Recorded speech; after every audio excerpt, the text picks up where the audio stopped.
Shit, my biggest win in the music game has just been able to do it. You know what I'm saying? Be able to feed my family, feed myself, consistently put product out, consistently have people hear me, gain fan base, just be heard. You know what I'm saying? That's the biggest win that I've had so far. My biggest loss, I can't really say I've taken too many losses. I might have lost a couple fake friends, a couple dumb bitches, you know what I'm saying? That's really about it. Like, I ain't really took no major L's in the game. I done went to jail before for selling CDs. That kind of sucked. So that was a L. But besides that, I can't really say too many big losses.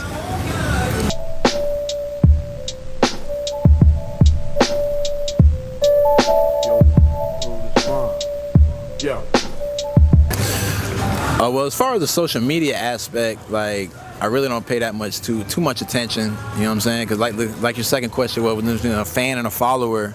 A fan is someone who's really going to support you and who's really going to listen to the music and who kind of cares about you, whereas a follower is just kind of there for the free show. You know what I'm saying? There's a lot of artists who got millions of followers, but yet they can't sell out, a 50-seater. They can't get 100 people out on a Saturday night.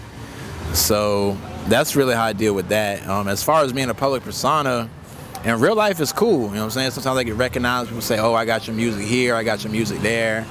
I've never had really any negative experiences with it, but with the social media, as far as like the haters, the comments, the DMs and shit like that, I just really don't fuck with it too much. You know what I'm saying? It's definitely not gonna affect me negatively because, number one, I just don't gotta read the comment, and number two, it's not real life. You know what I'm saying? It's just online.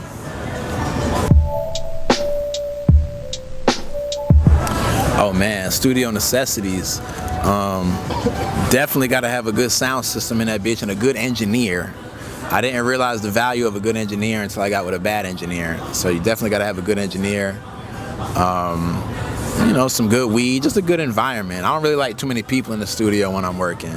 I'm more just like to focus, you know what I'm saying, kind of bunker down.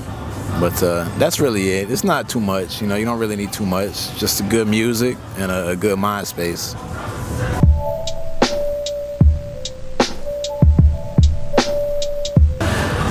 The Miami music scene is cool, you know what I'm saying? I'm not really too much into the mix as far as, fucking with other artists and shit like that. I tend to kind of do my own thing.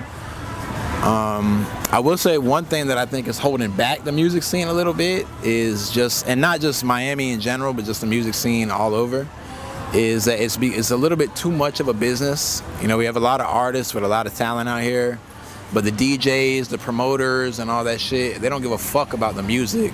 They just want to know what's the budget, how much money can you give me? And for that, if you give a DJ $500 in Miami, they'll play whatever. It could be you farting on a track, or it could be the best fucking song of all time. They don't really give a fuck as long as you got $500 for them. And so I think that's fucked up a little bit because they're not really playing to win, and a lot of the good artists that deserve to be heard aren't really being heard. So just that it's a little bit too much of business and it's more about money and not so much about the music and the art. And I think that's always one of them is gonna suffer. And I think in this case, the music is suffering a little bit.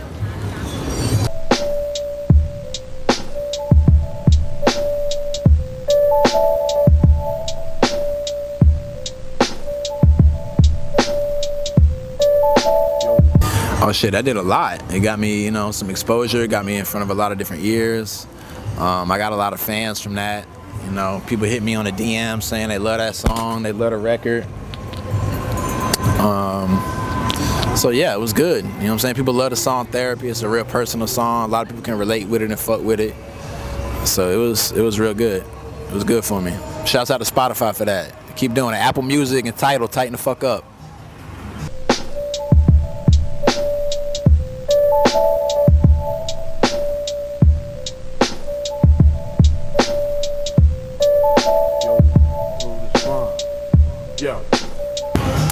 Yeah, well, that was just, as I pointed out in that post, that a lot of people complain about the state of music and things like that. And, we kind of have this thing in hip-hop now where it's like if you're 25 or older, you're old or, you're washed. So we're kind of complaining about the lyrical content or the musical substance of 17 and 18 and 16 and 19-year-olds. And it's kind of like, well, what else do you expect from them? You know, first of all, when you're 18 years old, you haven't really lived that much life, you know, to put into your art, so you don't really have as much experience, and just time to work on your craft. You know, someone in their 20s is obviously going to have more time to become a better artist than someone who's 17 years old, just for the fact they've been doing it longer. You know, and as I pointed out in that post, with the exception of Illmatic, pretty much every album that we consider a classic was made by someone in their 20s. You know, and I don't think that's just a coincidence. I think that has to do with the fact that, you know, they have more of a story to tell, and they've perfected their craft a little bit more. So it wasn't no hate to the youngins, you know what I'm saying? I fuck with all the youngins doing their thing. You know, I fuck with all the youngins doing their thing, but it was just to say, let's not really criticize them for not being that deep or having that much lyrical content when they're fucking 18 years old. You know what I'm saying? When I was 18, I wasn't thinking any really grand thoughts, you know? So that's what that was. You know, give them time to grow.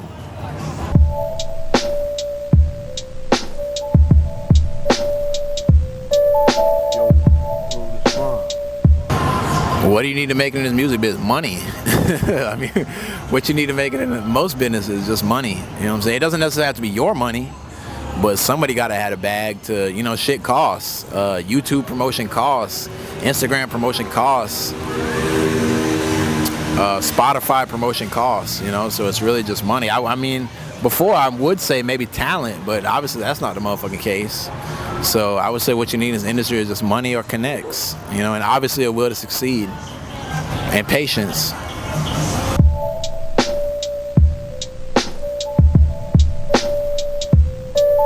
Oh man, my favorite rappers growing up, I mean, obviously the ones at the time, M, J, Nas, Big, you know, Beanie. You know, the real spitters. I was really into like lyrical rap when I was a kid. I've loosened up a little bit more on that. I'm not so strict with my standards as far as rapping. Who are my favorite rappers now? I love DaBaby. I love Lil Pump.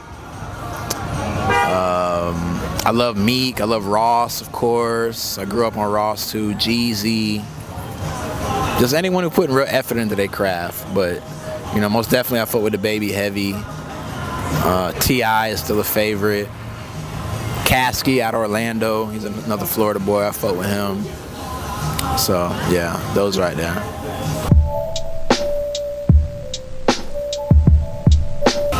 Oh, well, first of all, because I feel I can rap better than a lot of these motherfuckers out there. And secondly, just to bring that, like, you know, competitive nature back to the game. You know, it's a lot of, everybody kind of wants to be friends now. You know, we all want to network and click up. We don't want to step on any toes. Just in case, you never know, you might need a collab with this person. But my thing is like, nigga, if you're whack as fuck, I'm not going to worry about offending you, because I don't want to collab with you because you fucking suck. You know, even if you're fucking huge, it's like I can't base my career off of, well, what if I need this person later? So I just really want to bring that competitive spirit back to hip-hop, you know what I'm saying? Like, you know, we need to, there's nothing wrong with saying I'm better than you. And if you feel you can rap better than me, of which there are several people who can, obviously. I'm not the best rapper in the fucking world. I'm nice. You know what I'm saying? I'm not the best. Want to step up and prove the shit, you know? I wanted to bring that competition back to the game.